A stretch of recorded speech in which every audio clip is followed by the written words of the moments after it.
and welcome back to my YouTube channel. So today I have baby Alexander with me. This is not really going to be a reborn video, although it kind of is reborn related because I have reborns because of infertility, and I just wanted to talk to you guys about the infertility side of things. So basically I'm going to share my story about how I found out about my infertility, and also about some things that you shouldn't say to someone who is going through infertility or just having a really hard time trying to conceive, because it is a really hard time when you're trying to have a baby and it's not happening, and it's already crushing your heart. And sometimes people don't realize that some of the things they say is actually really hurtful, and yeah, it just destroys a person. Even just a few words, one mean comment or negative comment about trying to conceive can really hurt somebody.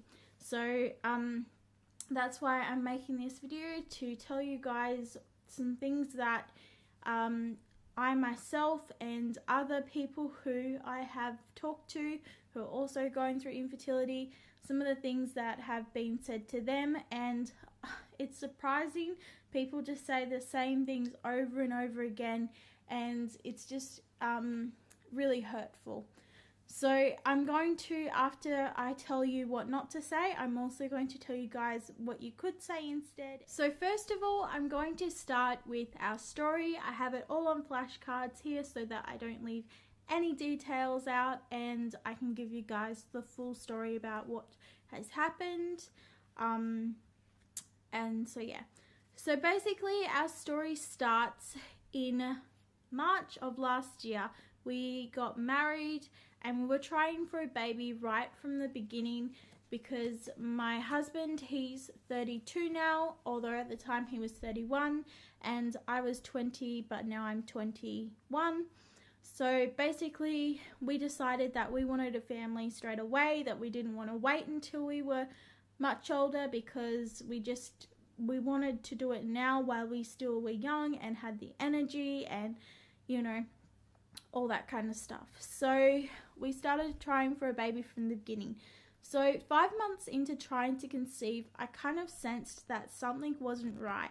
Like, I just had this gut feeling that something wasn't right. We were doing everything by the book. I had been studying, you know, what's the best ways to conceive, and, you know, taking all the multivitamins, and I knew that it probably wouldn't happen straight away. When we first started trying to conceive, I automatically thought, yeah, it might take 3 or 4 months to conceive. But 5 months in, I still know that that's not very long trying to conceive, but it's still, it was just when I had that gut feeling that something wasn't right. So I went to the doctor. So I should note that the past 5 years, I had been in and out of hospital occasionally from this really bad pain, and every time I went it was a cyst bursting. And the thing that really annoys me now looking back is, because I had moved to a different state, because this was before I was married. I didn't find out I had PCOS until after I was married. Because these were different hospitals, because I had moved to different states and stuff, no doctor even thought to mention, oh, it could be PCOS, because I told them, you know, I've had them in the past, you know, they don't know what's causing them. And like, a doctor said, well, maybe you should look into some reasons of what causes it, because surely the doctor would have known that PCOS causes infertility. So it's not impossible to get pregnant with PCOS, but if you have PCOS, it's just extra hard to get pregnant, and you're unlikely to get pregnant naturally. Often you'll need an aid or something to get pregnant. So basically they said with the cyst, there's nothing they can do, the body will get rid of itself, and just have painkillers. So after going to the doctor after that 5 month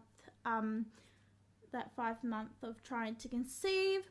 My gut instinct was right. The doctor diagnosed me with PCOS. She did multiple tests and it came back that I had PCOS and a tilted uterus.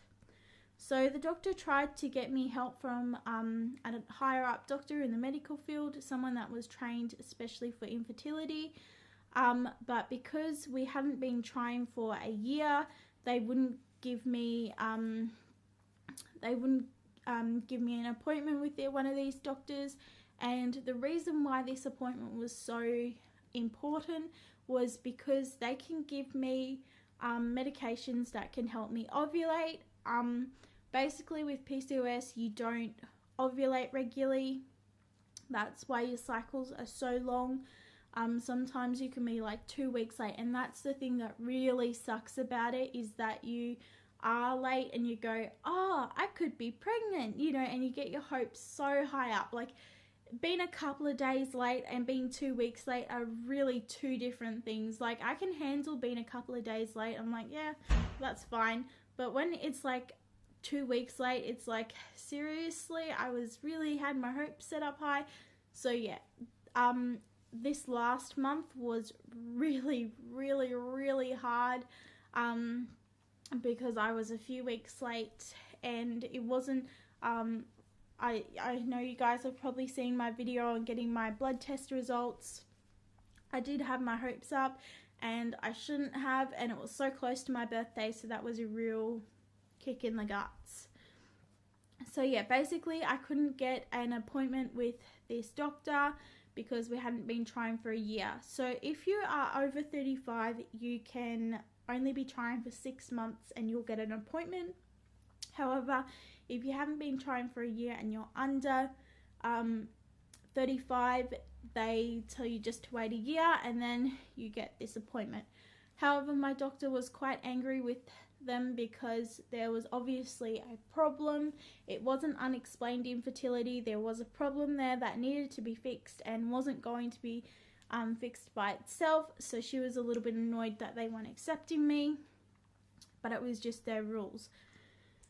So that was really annoying. So my husband was also tested and he came back with more than like above average fertility. So he was perfect and no problems there.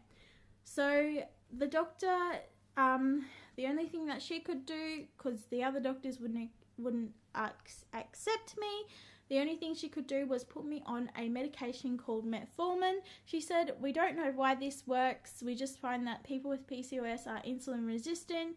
However, that is not one of my problems. I don't have insulin resistance. I have more acne, and that's what my side effects are from PCOS, is acne and extra hair growth, but I don't get insulin resistance. When my blood sugar's been checked, it's always been fine. So basically the metformin helps some people get pregnant because some people do have insulin resistance due to PCOS. So I went on the metformin, which is a diabetes medication, and it just made me really, really sick. Oh my goodness, just thinking about it. You guys couldn't pay me enough money to ever take metformin again. It is terrible. Like, literally, it made me housebound. You just constantly going to the toilet. I couldn't turn the lights off at night because I felt so sick. It was just awful.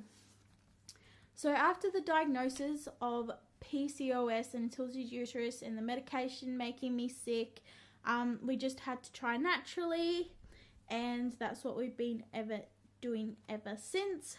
However, basically it's just been like a scary roller coaster that you just can't get off, and it just keeps going up and down, up and down, up and down. So since then I've had false positive pregnancy tests due to using cheaper tests, because pregnancy tests are expensive, and my cycles have been late, and that's a real letdown, especially when it's like weeks late. So yeah, it has been really, really hard. So that is our story, and now I'm going to tell you guys some things that you shouldn't say to someone who is struggling with infertility. Number 1, just relax. If I had $1 for every time that somebody has said that to me, I would be rich. I would be driving a Ferrari. Seriously, guys, just relaxing isn't the answer to infertility. Maybe if you haven't got any infertility problems, well then relaxing is fine. You know, it might help you out. I mean, it's good to not be stressing, but there have been months where I haven't been thinking about having a baby, where I've just been so fed up of trying to conceive that I just go, you know, whatever, if it happens, it happens, and I just don't think about it. And then I get to the end of the month and what I call the red witch comes, and it's just, it didn't happen, and I was relaxing. So that really frustrates me when somebody says just relax. Also, just relaxing isn't going to get rid of my medical issue. It would be cool if we could just relax and all our medical issues would go away, but that's just not the case with PCOS. So I just want to mention while we're on that topic that somebody once referred infertility being like cancer. Now obviously they're not the same things. Cancer is very fatal, but they just mentioned that you wouldn't tell a cancer patient to just relax and that they'll just magically be cured.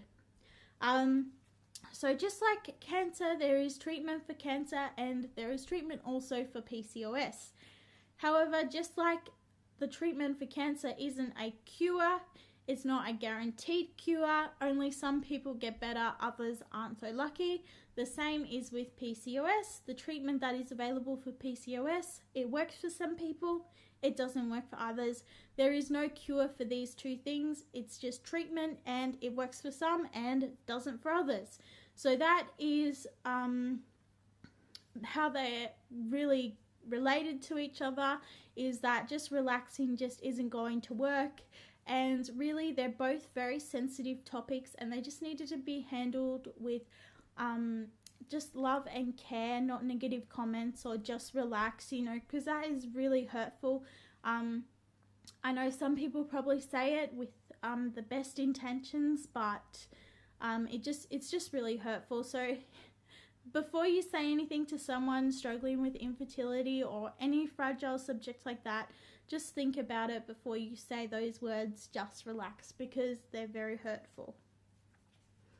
So number 2, someone said, don't worry, you can't have kids, it could be worse. Okay. So I have painful cysts, late cycles, no baby, and I want a baby. Does that sound fun to you? Does that sound like a happy life? Going through all that? Infertility is destroying. I tell you, it's destroying. And when you may never have a child, how could it get any worse? You're at the bottom. I don't have a child. When it comes to infertility, I'm at the bottom, and it can't get worse when you're at the bottom. So, and seriously, infertility is rock bottom. So, number 3, don't be sad you don't have kids. They are a pain. So, are you saying that you'd be happy if someone just came in and just said, okay, kids, let's go, and you never get to see your kids again, they just get taken away from you? Are you saying you'd be happy? Right. You would be happy. You wouldn't feel empty. You wouldn't have a hole in your life. No? Okay, cool. No, I'm guessing that you would be very upset if somebody came in and took away your kids. You wouldn't be very happy. So yes, while it is hard with kids throwing tantrums and stuff, they also bring so much happiness. Like, remember the joy that you first had when you held your baby in your arms when it was first born, and all the laughter and, you know, just raising that tiny little human. You know, it brings so much happiness. And yeah, there are the tantrums, but there's happiness to Whereas infertility, it's just an empty, sad life. There is no happiness in it. And you don't realize until you don't have kids and you're going through infertility just how empty life can be without kids. And you see the joy that all your friends have, and that's really, like, I'm happy that my friends have this joy of having kids, but it really hurts that when you can't experience the same joy, and then you've got people who have kids saying, oh, you don't want them, they're such a pain anyway. Like, kids just bring a joy that no one can really explain. Just like without kids, it's just an emptiness, it's a void in your life. You feel incomplete. So yeah, that is really, really hard. So while we're on the topic of not being sad, trying to conceive makes you very sad. It makes you, it makes me very depressed. I know I speak for myself, and I'm sure other people going through infertility probably feel the same way. Sometimes I get so depressed over struggling with this infertility that I just struggle to do my YouTube videos. And it's not even that I feel sorry for myself or anything. A lot of people think, oh, stop feeling sorry for yourself. But it's not that I feel sorry for myself. It's just you sit there and you question, why? What am I doing wrong? You know, you have so much spare time when you're going through infertility to think, what am I doing wrong? And it just makes you so sad. So that is what I'm talking about when I'm talking about depression. And it's like a prolonged thing. Like I said, it's like a roller coaster that you just can't get off. And it's just up and down, up and down. You build yourself up only to be let down. So yeah, so even to leave the house sometimes is a real struggle. But obviously we need to eat, so you have to leave the house. But yeah. So number 4, kids are expensive. Well, newsflash, infertility is expensive too.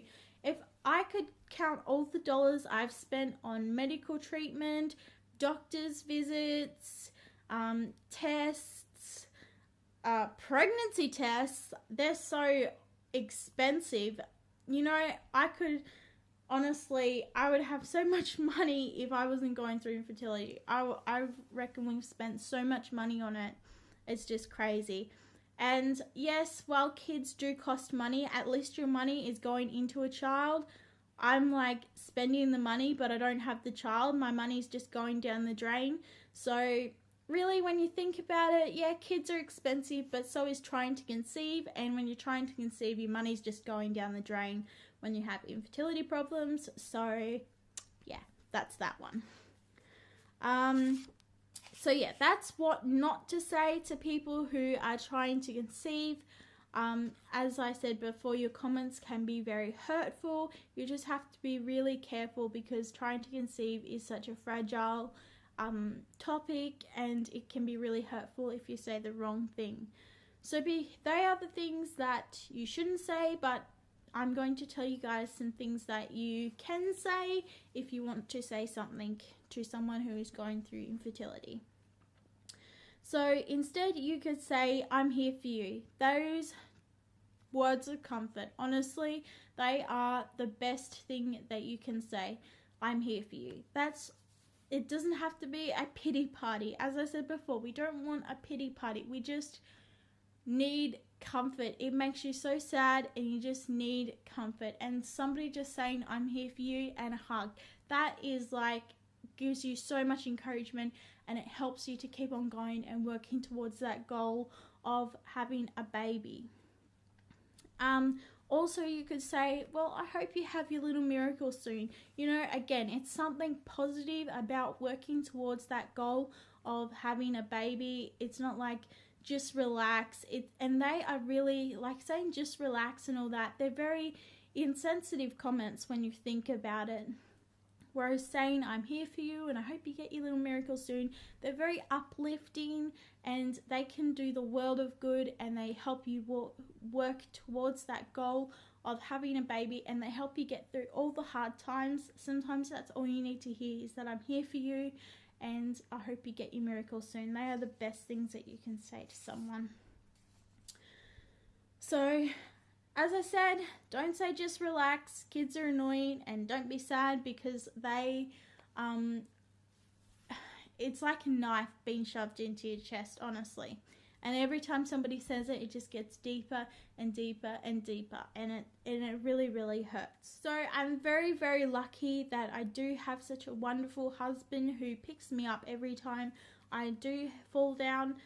Infertility is really, really hard. There is a lot of tears, and he has picked me up and hugged me through it all. And I'm so thankful that I have such a wonderful husband. I'm also thankful for all of you, all my subscribers. You say such kind things, and it really, really does help. All your words of comfort, it really, really does help. So thank you to all of you for the kind words, because it really, really does help. So basically, guys, just handle infertility with care. It's fragile, so it needs care. And also, if you're here on this video because you are struggling with infertility, I'm here for you, and I'm sending baby dust your way. And please feel free, if you need to ever have a chat, I'll link my email in the description below. If you ever need a chat, feel free to reach out. I'm always here for anyone. And even if you aren't struggling with infertility and you just need to talk, sometimes it just helps to talk to someone. And so if you ever need to talk to someone, just email me. I'll put my email in the description. So yeah. So thank you so much for watching, everybody. If you enjoyed this video, don't forget to give it a big thumbs up. And if you'd like to see more videos, please hit the subscribe button. Thank you for watching, guys. Bye.